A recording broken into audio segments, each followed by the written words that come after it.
Hello and welcome to Sean White's Solar and Energy Storage Podcast. Today we have a very special guest. His name is Richard Lawrence, and he's kind of famous in the solar industry. A lot of you might have known him from when he was the Executive Director of NABCEP. That's when he was the guy in charge. I can remember meeting Richard Lawrence before that when he was also working at NABCEP, and I was on the PVIP exam committee. He gave me a ride to like this one place to another place. I think we were going to the NABCEP offices, and so I got to talk with him there, and I was fortunate to get to know Richard a little bit there too. And he's done some other stuff that we're going to ask him about. Right now, he's doing something very important for the Interstate Renewable Energy Council. That's IREC. He's a program director. We're going to talk a lot about that. He also had a couple of years working for IBTS. We're going to ask him what that stands for. And he also has experience with the Solar PV Instructor Training Network. And I remember that. And he was working with Hudson Valley Community College. So, hey, Richard, thanks so much for talking to us here today. Hey, Sean, thanks for having me. Yeah, I was also remembering too, I saw you, it was in 2019 at the SPI. I believe they still called it SPI instead of RE Plus there. I went down some stairs and you like threw a ball or a frisbee to me or something like that. So that was just like some fun times. Yeah, we've certainly seen each other around lots of events over the years. Yeah, all over the place. And so let's see, before we dive into it, tell me a little bit about IBTS. You worked there for a couple of years. Yeah, IBTS, Institute for Building Technology and Safety. They do a lot of different activities, but it's a nonprofit organization and headed up their energy division. And what they're most well known for in the renewable energy space is they're the largest third-party inspection firm that operates in renewable energy and energy efficiency technologies. So we had contracts with some state agencies like NYSERDA and the Massachusetts Clean Energy Center, but also did a lot of work for private companies, basically inspecting their installer networks to monitor the quality of the installations, and a lot for some finance providers who wanted to check and make sure that what they're paying for was being installed properly. So inspected lots of systems and had a lot of data on issues that the industry has with that, and lots of problems there still, but certainly all tied into other positions you mentioned there. Sort of my background and focus has been around that education and training, and with the focus of that quality assurance side of things, making sure that the industry is doing things right so that we continue to operate well, have good customer satisfaction, and avoid some of the black eyes that bad practices will certainly bring to everybody across the board. So what we've been working on is consumer protections and quality assurance through education, training, workforce development, personnel certifications, quality assurance, inspection services, all of those types of things. Yeah, thanks for doing all these great things for the whole entire industry. And speaking of third-party inspections, I remember doing a couple of those it was over 10 years ago for Burnham Energy, and they're not around anymore, but it was a lot of fun. I remember I was staying in Maui doing a class there, and then a couple of different days, I think it was 2 different days, I jumped on a little commuter plane, went from island to island, which is just a quick little hop, rented a van, went to like the big box store, picked up a ladder, and then climbed on a bunch of roofs. And I remember seeing the worst ever install that I ever could imagine. And these things were already approved by the AHJ. And I remember there was solar thermal literally overlapping PV. Like it was some kind of new multi-junction technology, I guess. Right. There's all kinds of problems out there. Yeah, that was quite a while ago. But I guess that just goes to show you why they do third-party inspections. And so they were doing inspections for somebody else that was financing the project, and they wanted to see how it's going to operate, not just if it was installed up to code. They wanted to make it so they would get their money back and all that kind of stuff. Yeah, exactly. So that's pretty great. And so right now you are working for IREC, and I believe like your main thing that you're dealing with right now is the apprenticeship programs. Yeah, that's correct. So I am a senior program director here at IREC, and our workforce team came over. We merged with the Solar Foundation. That's who I've been working. Yeah, I remember the Solar Foundation. Yeah, a couple of years ago, our organizations merged, and so a good team from Solar Foundation came over, and bolstered the IREC staff here, very complementary programs that we have across workforce development. And at the time, I had been hired on at Solar Foundation to work on the Solar Ready Veterans Network, which is a Department of Energy project that actually does have its roots back into the Solar Training Network project that you mentioned. So I'd been aware of it for quite a while. Started off as a pilot, I believe back in like 2015 with the Solar Energy International and working with Department of Energy under the Solar Training Network. But had gone through a couple of iterations. Solar Foundation had won the award to continue on that work. It's evolved into a couple of different areas. I think they had something like the solar jobs census or report, something like that. Yeah. Is that still happening? Yep. Yeah. I've been doing the solar job census for, I think, since 2010. So, Yeah, I remember they flew me out to DC one time and they had a bunch of people and we were all helping them come up with what they were doing. It's been a while. yeah, that is definitely one of the reports that Solar Foundation and now IREC has taken that over, and we continue to do that work. But that we're most well known for, certainly get a lot of press and visibility around that report every year, looking at the jobs in the industry. So yeah, we were working on the Solar Ready Veterans, which is obviously the project to get more veterans into the solar industry. That has evolved over the years, like I said, from that initial pilot where it was really focused on installer training.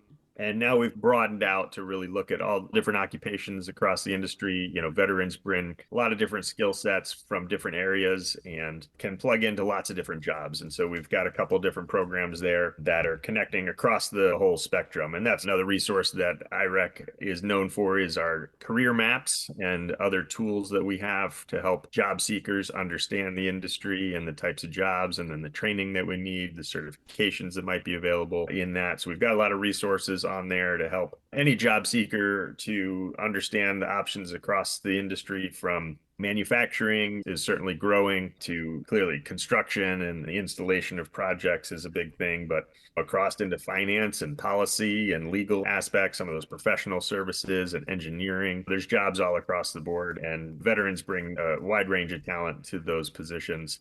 So we've been working on that, and that has led us into the apprenticeship. That's how we got involved first into apprenticeship. Yeah, IREC does so many things. It's hard for me to tell people what IREC does. And I know that you're doing the apprenticeship, but maybe what we can do too is to just kind of explain what the Interstate Renewable Energy Council is. And I know that right now it's run by Larry Sherwood, who's an awesome guy. And I did just see somewhere that I think he's retiring. Yeah, that is recently announced. So IREC has been around a little over 40 years. We are a national nonprofit and tend to operate at kind of that fairly high level, although we do dig into the local initiatives. We do a lot in Puerto Rico when we run the Soul Smart program. So we help local communities implement permitting reforms, train their inspectors, and take other actions locally to change their zoning laws, things like that. IREC just does a whole lot of everything. Like one of my claims to fame is I am an IREC master trainer. I was the 2014 trainer of the year. That's 10 years ago now. I got that award in Las Vegas. I remember when I got the award, I was trying to pretend like I was Elvis, and I was like, thank you very much. But I don't think anybody got the joke. I should have worn the Elvis glasses. Are you guys still doing the award ceremony? You know, I don't know that we've done that award in a little while, but it's certainly we should bring back up if we haven't. Yeah, because I mean, it was just like cake, you know, you got to get an excuse to eat cake and also just rub shoulders with a lot of smart people that are doing really good things. And so it's a nonprofit. And some of these nonprofits, a lot of people even think they're just government organizations. Is a lot of the funding government? Yeah, I'd say certainly a good portion of our funding is from government contracts and awards and cooperative agreements. We do certainly use donations for a variety of things. We are not a membership organization, so we don't have that due structure like some of the other organizations do. We are independent in that way, but yeah, most of our projects are funded either through government awards or through philanthropic organizations. Are you also an IREC trainer? I think I remembered that you were like one. You know, I did never get certified as a IREC trainer. Early in my career, I was doing more training. I started up a college program at Cobb Community College and was teaching solar courses and wind and other sort of survey of renewable energies. So I certainly did a fair amount of teaching myself, but then got into the more the program administration, so did not qualify that credential. Yeah, I remember applying for it and keeping it is quite a process. So they want to have lots of documentation and things like that. So IREC is serious. Yeah, our accreditation program is set up under the ANSI standards for how do you run those programs. So it's certainly managed according to the best practices for running personnel and accreditation services. We accredit training programs, and that's, goes back to our commitment to quality and high quality standards across the industry. And that's where our program accreditation and instructor certifications come from. Great. Another thing too that IREC does is they have a web page or something where you can go on there and figure out the licensing requirements for all the different states and non-states, because a lot of people live in a place where it's not a state, like Washington, D.C. or Puerto Rico. And you can go in there and see what it takes to do business, to be a solar contractor, things like that. So that's very helpful. I'm always telling people about that.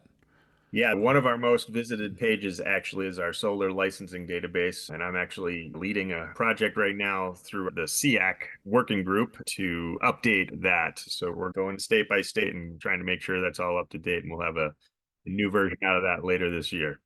So let's tell people what that acronym means. Is SEAC is Sustainable Energy Action Committee. Correct. So the Sustainable Energy Action Committee started in Southern California years ago as just some local code officials and industry representatives working to get together and share their perspectives and try to come to common ground between industry and the code enforcement and really work on some issues that were challenging to both parties.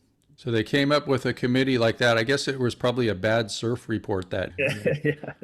Well, things have been active in California for a long time, and lots of industry practices come out of there to start or have historically. So this group worked together for a long time, did a lot of convening of the parties to really work through some issues. And IREC took that over a few years ago. We got some Department of Energy contract to help expand that and broaden it beyond California. So we've taken that into a national, bringing together code officials and inspectors and others on that quality assurance side with the industry, and again, trying to move forward best practices for all of that. There's a number of working groups that meet regularly on different issues, looking at the upcoming code requirements or code cycles and making recommendations for updating the codes and other standards that are out there, and then bringing of all of these issues. And yeah, we've got there's one that's focused on personnel qualifications. So looking at resources around that and helping people understand what it takes to be a qualified and competent worker in the industry. So SEAC, Sustainable Energy Action Committee, and then that would be sustainableenergyaction.org. How's that related to IREC? I know you can be on the committee without being IREC, or is IREC running it now? Yeah, IREC's been managing the SEAC group. So like I said, just took it nationally. Oh, great.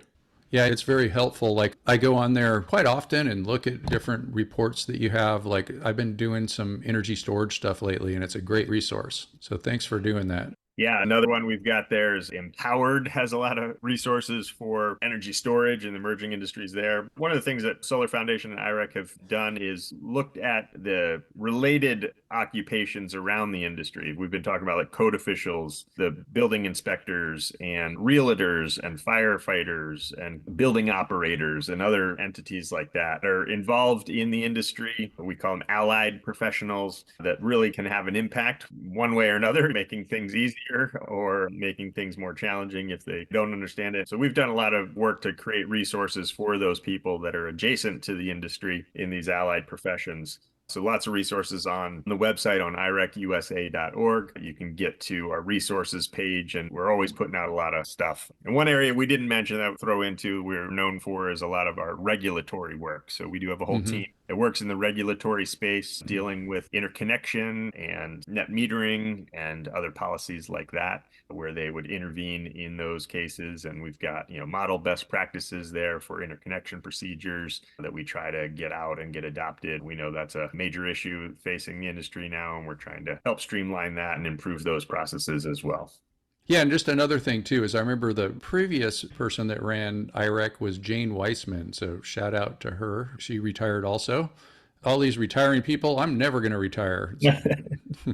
That's not for me. You got to keep myself entertained by doing all this really fun stuff like saving the planet and things like that. That's what I like to do.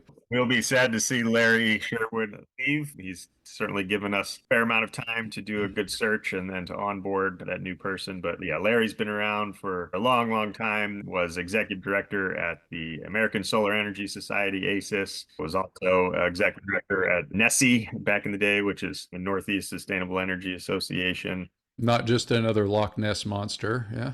Right.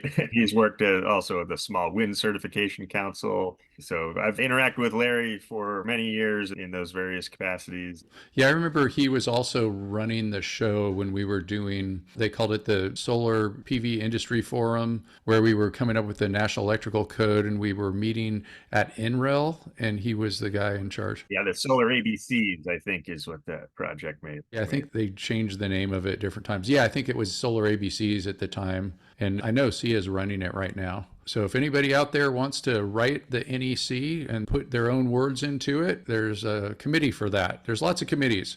You can be full-time on committees, and I think some people are.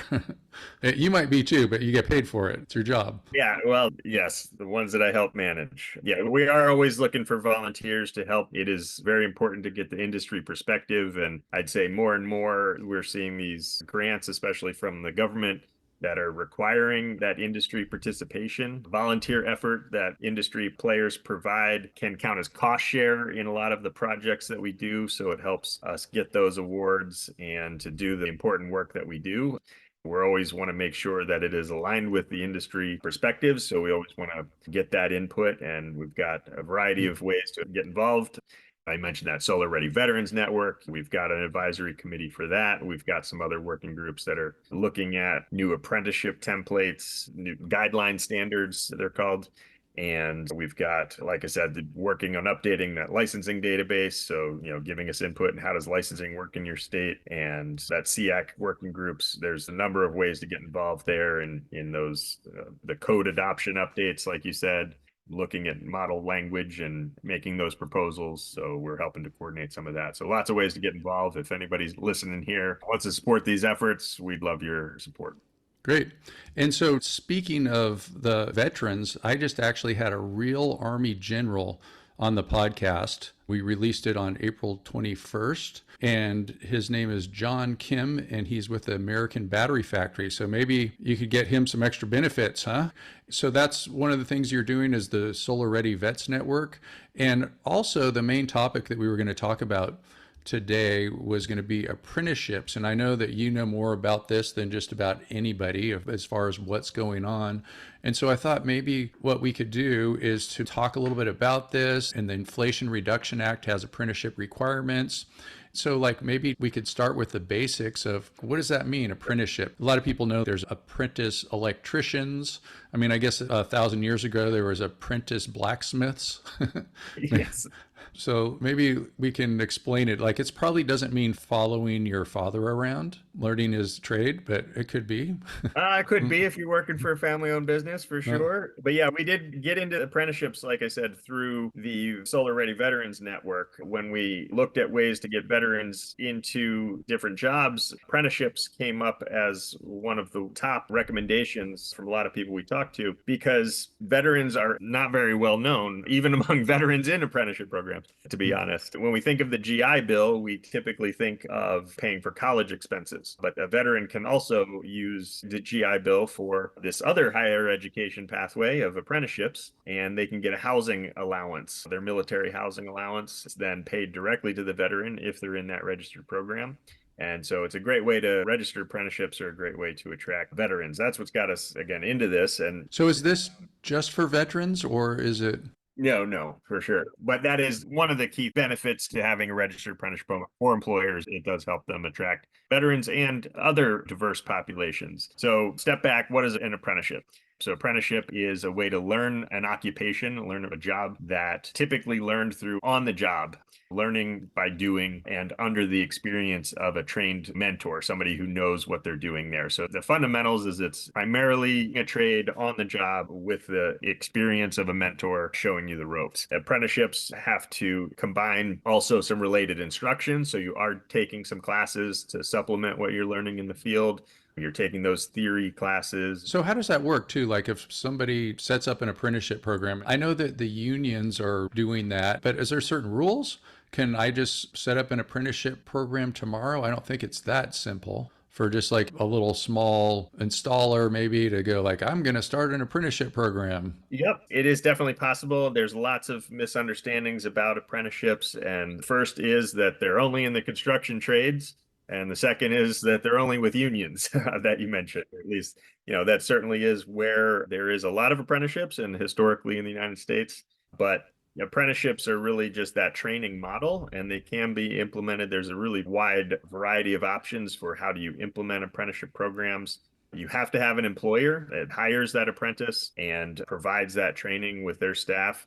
And then you have to have related instruction. But that instruction, those classes the apprentice would be taking, if it's with the union, they're going to be at the union hall. But if the apprenticeship could be done in partnership with a community college, you might take classes there, or it could even be all taught in-house. There's certainly some examples of that. One of the first apprenticeship programs outside the unions that we're aware of in the solar industry was done by Revision Energy. So they're a regional installer up in the Northeast.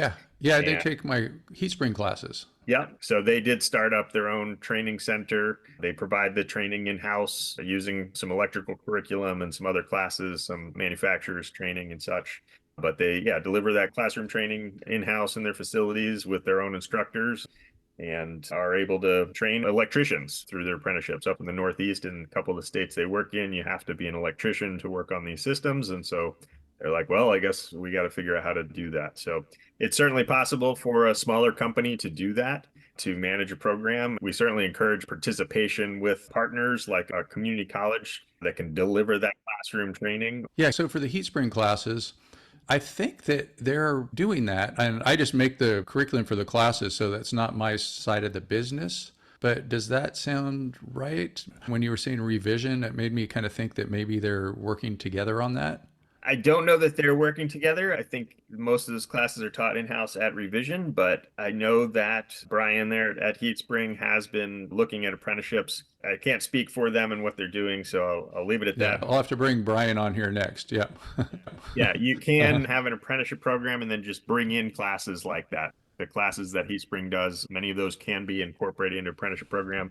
Really, the heart of apprenticeship program is it's employer driven. That says these are the occupations that we need. We're having trouble finding people with these skills, so we need to develop them in-house. And they set up the training programs around what their needs are to train their employees. Now, a key part of an apprenticeship is that it does align that occupation across an industry. So if you're going through an electrician program in Florida or California or wherever, you're going to have somewhat similar curriculum content that needs to be taught, the things that need to be learned on the job. One of the key things with an apprenticeship is that it standardizes, or at least tries to get an industry together around a common understanding of what the training requirements are for that job role.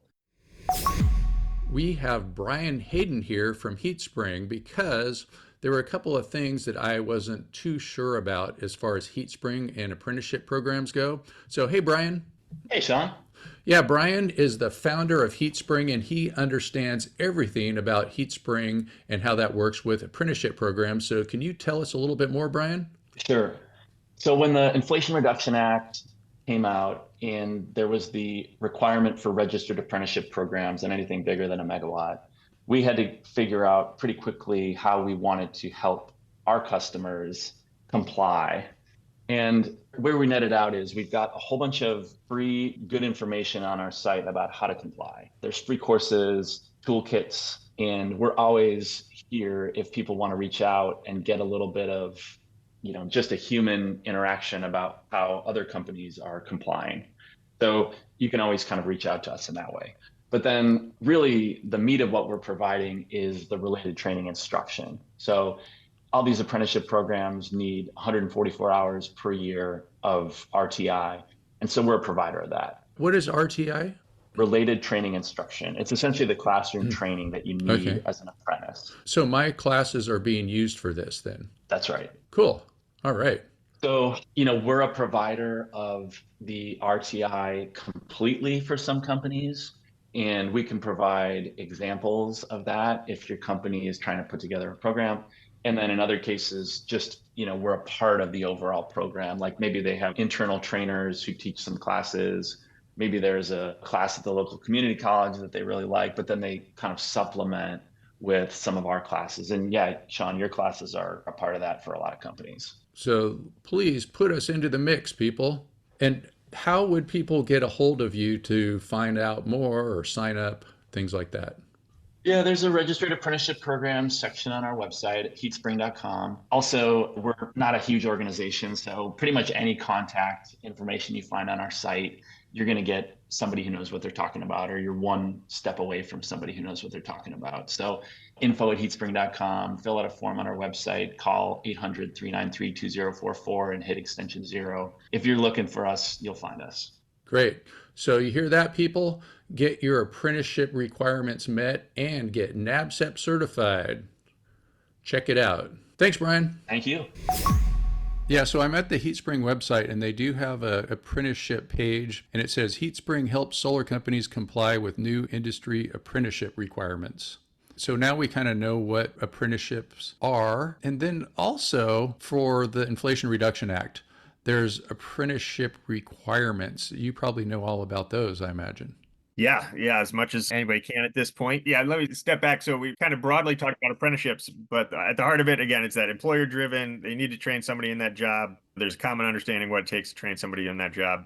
A registered apprenticeship is one that is registered with either the federal government or a state apprenticeship agency. Roughly half the states operate their own apprenticeship system at the state level, and then the other half operate under the Federal Office of Apprenticeships. And when you register the program, that then has certain guidelines that have to be followed, regulations that have to be followed. So it gives a little more structure to how the apprenticeship systems works and makes sure, again, that it's kind of standardized across the industry nationwide, or at least at that state level if it's a state agency. So do you see, is there like registered and unregistered apprenticeship programs? Absolutely, yeah. And similar to certifications. So you can certify anybody can start up a training class and say, hey, you're certified, right? Can we just certify people for listening to this podcast? Like every person listening out there, you are hereby certified. Sean White, Solar and Energy Storage Podcast certified. How's that sound? Exactly. But the real certifications that are managed according to the ANSI standards like NABCEP, they have to follow those rules and regulations and guidelines of how do you do things correctly. So that's similar to a registered apprenticeship program. Anybody can run an apprenticeship program with a little a. Again, it's that on-the-job learning. Everybody kind of does that anyways. You got to learn on the job, right? What this does, when you register it, now you've got some regulations and you're following the standards and such that are set there. That adds some additional administrative burden and things like that to managing the programs, but it also gives it a lot more credibility. And that worker then, when they graduate from that program, will get a credential, in many ways very similar to a college degree, that says they've completed that apprenticeship that's recognized by the Department of Labor, and they can then use that credential to show their work qualifications, their knowledge and experience. Great. So you mentioned the Department of Labor. Is that one of the organizations you would register an apprenticeship program with? And what would be examples of other organizations? Yeah, if you want to have a registered apprenticeship program, and this gets back to the Inflation Reduction Act requirements. So the IRA is the first piece of legislation I'm aware of that's tied these tax credits to actual labor standards, labor provisions. So the labor standards under the IRA, almost all of the tax credits that are in there, there's a wide variety of them. Most of them reference these labor provisions that say that you have to pay the workers a prevailing wage. This is typically for the construction phase of a project. And generally, it's the larger projects, 1 megawatt and up. All of the construction workers have to be paid a prevailing wage in order to get the full value of those tax credits. So it's a prevailing wage and apprenticeships. 15% of the labor hours for that construction do need to be performed by a registered apprentice. And so that apprenticeship training program is going to be registered with either a state agency, depending on the state where you're operating. Again, about half the states operate the apprenticeship system at that local level of the state. Other half operate directly through the Office of Apprenticeships, which is in the Department of Labor.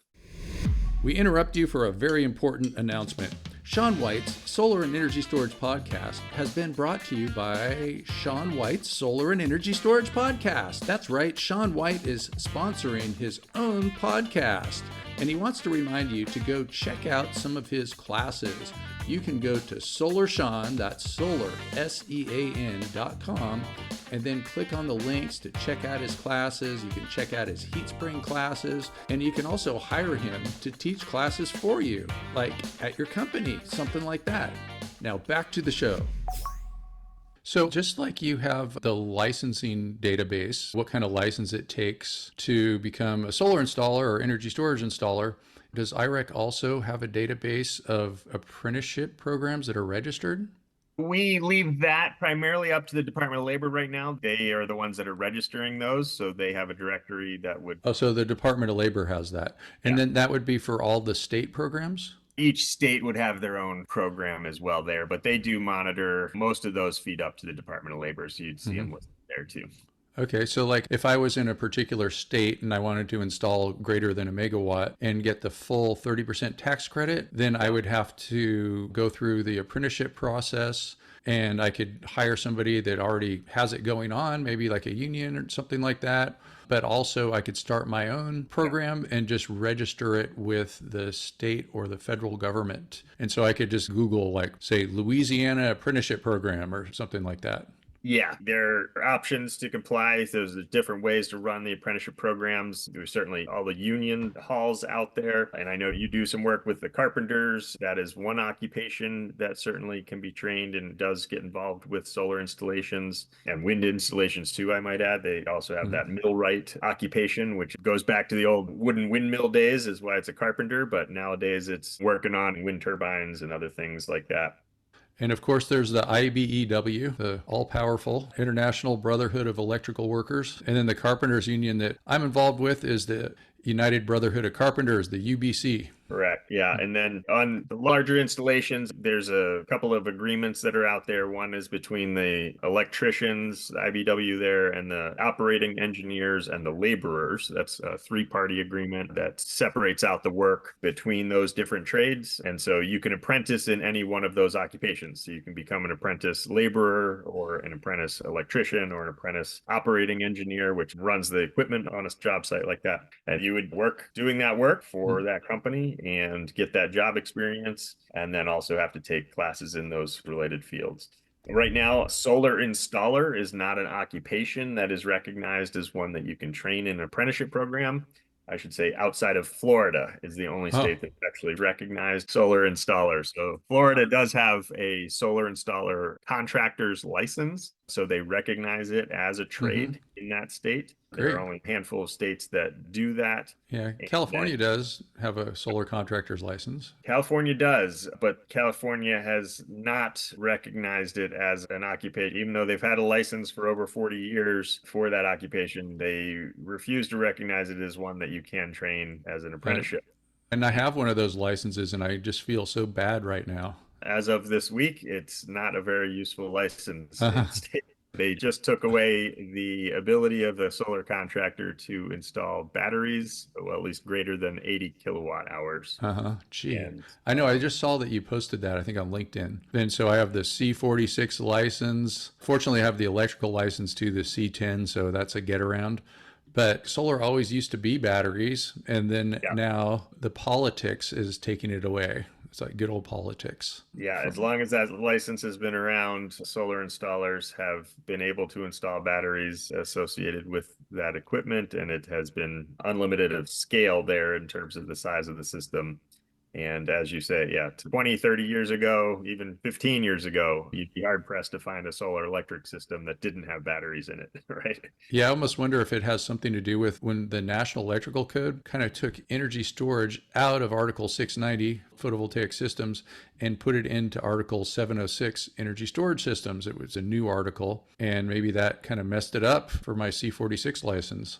Well, that was one of the points that was brought up by those trying to restrict C46's ability to work on that. They did state that it was a separate code article, but I don't find much validity in that because they also have to refer to all kinds of other articles when they're installing conduit, and the conductor sizing and other, your disconnect rules are also found in different sections of the code. Yeah, we know what it really has to do with: who's making the campaign contributions. It's the larger organizations. Maybe we just leave it at that. But, so for prevailing wage, how do they determine that? I was just talking to somebody that designs like utility scale solar systems, and he was telling me that it's costing them $200,000 a year for an electrician. And I know that would include the profits that the person that hires the electrician, so it's not going all to that electrician's pocket. But what does that really mean, prevailing wage? I think it's different for different places.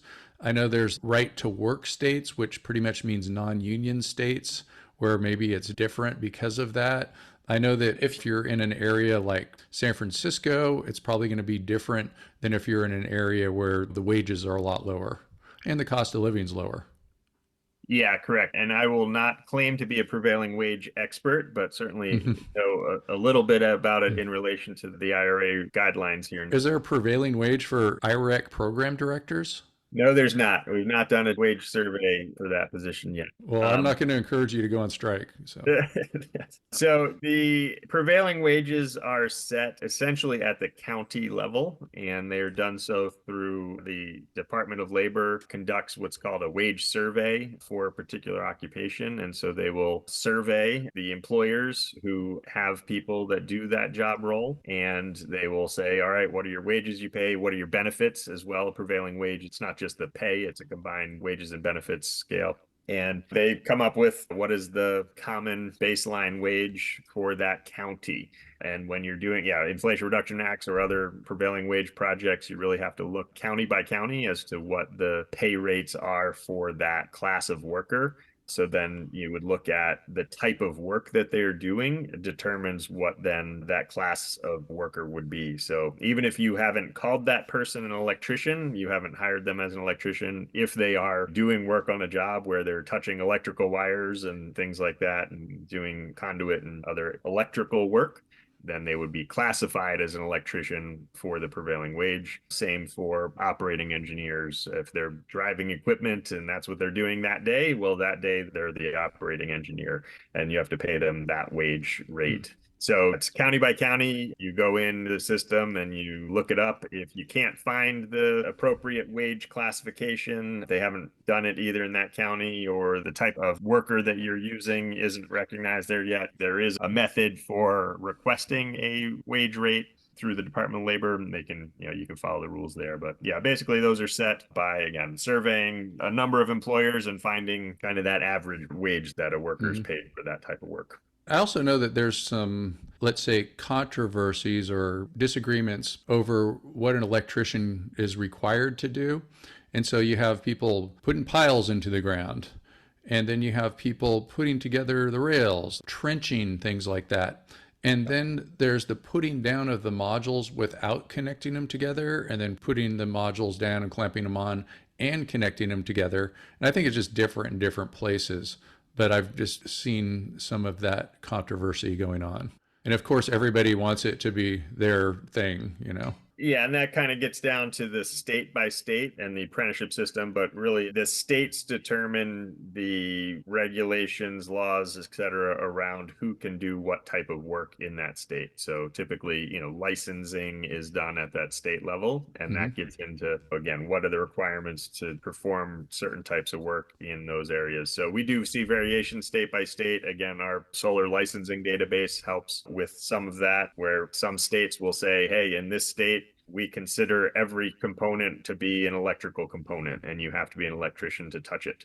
And in other areas, they've been able to separate some of those job roles out. Again, example is this 3-party agreement with the trades, because even the trades themselves are kind of battling back and forth as to who does what type of work. Yeah, I've kind of seen some of that firsthand. And so that agreement kind of tried to help divvy it out and say, okay, here, laborers can do up to this type of task, and then electricians need to do this task, and the operating engineers can do this task.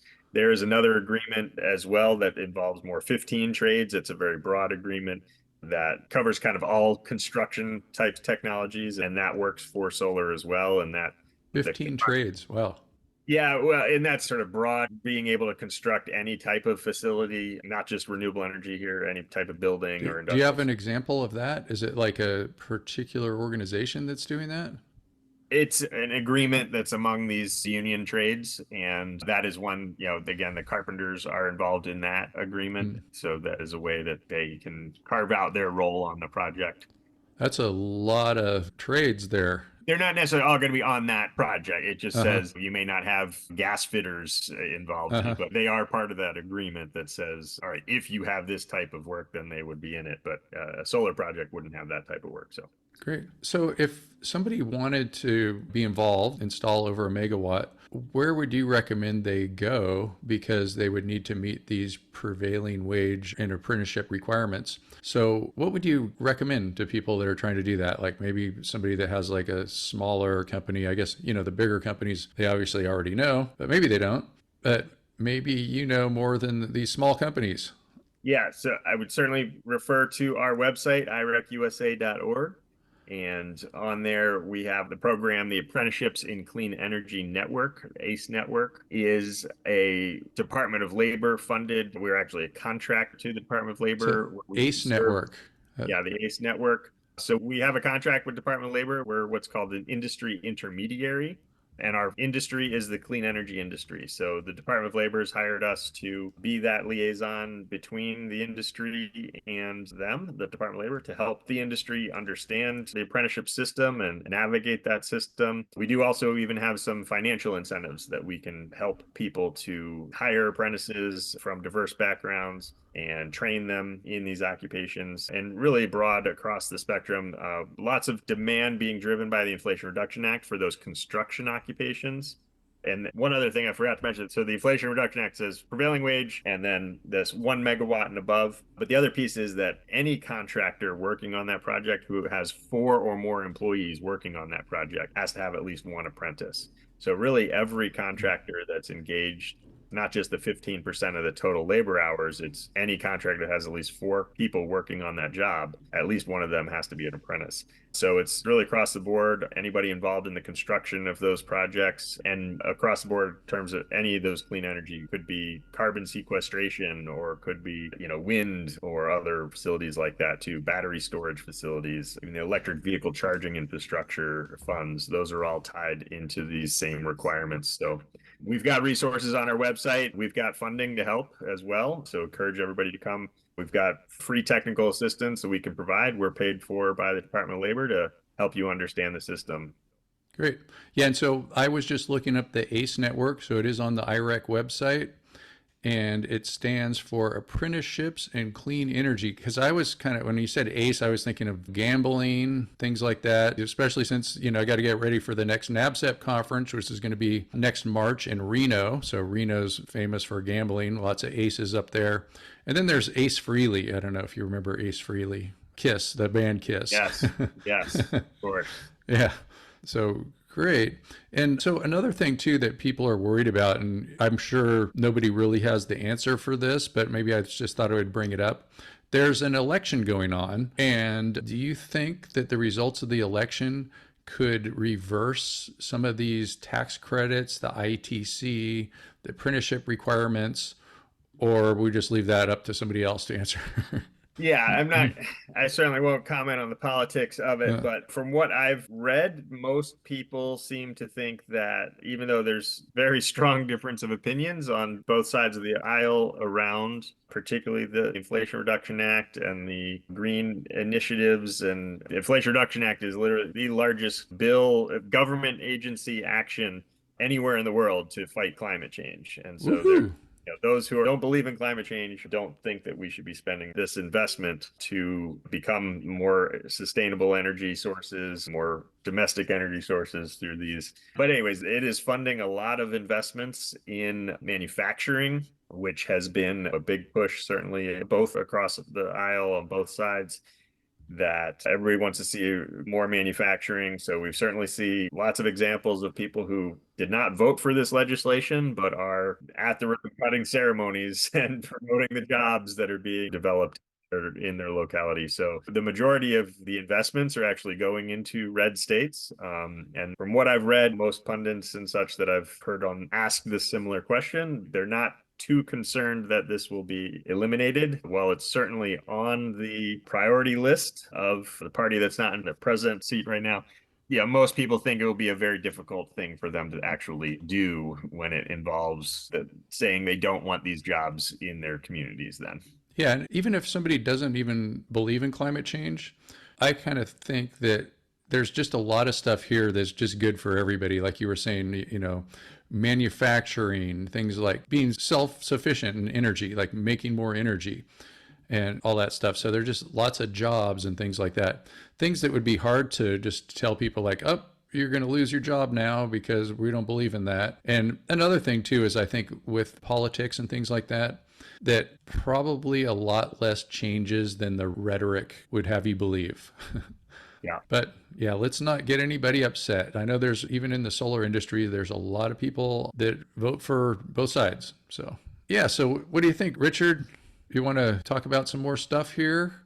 I do have another meeting I'm going to have to hop off on at the top of the hour here. So would love to chat more. We can go on and on about these topics, I'm sure. But it was a pleasure joining you today, Sean, and look forward to seeing you at the next conference. Yeah, for sure. So thanks so much, Richard Lawrence of IREC, Interstate Renewable Energy Council. Thanks for being on Sean White's Solar and Energy Storage Podcast. To find out more about solar and storage and apprenticeship programs and all kinds of neat stuff, go to solarsean.com. And one more thing, we're releasing a special podcast celebrating the 80th birthday party of Hermann Scheer, a solar saint who brought us the modern solar industry with the German feed-in tariff, that's the FIT law, and an interview with another solar saint, Ike Weber, who ran the Fraunhofer Institute for Solar Energy Systems for 10 years. That's the European equivalent of NREL, the National Renewable Energy Labs.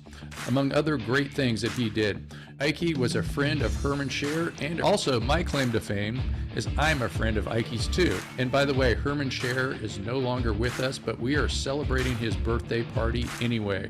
Happy birthday! Woohoo!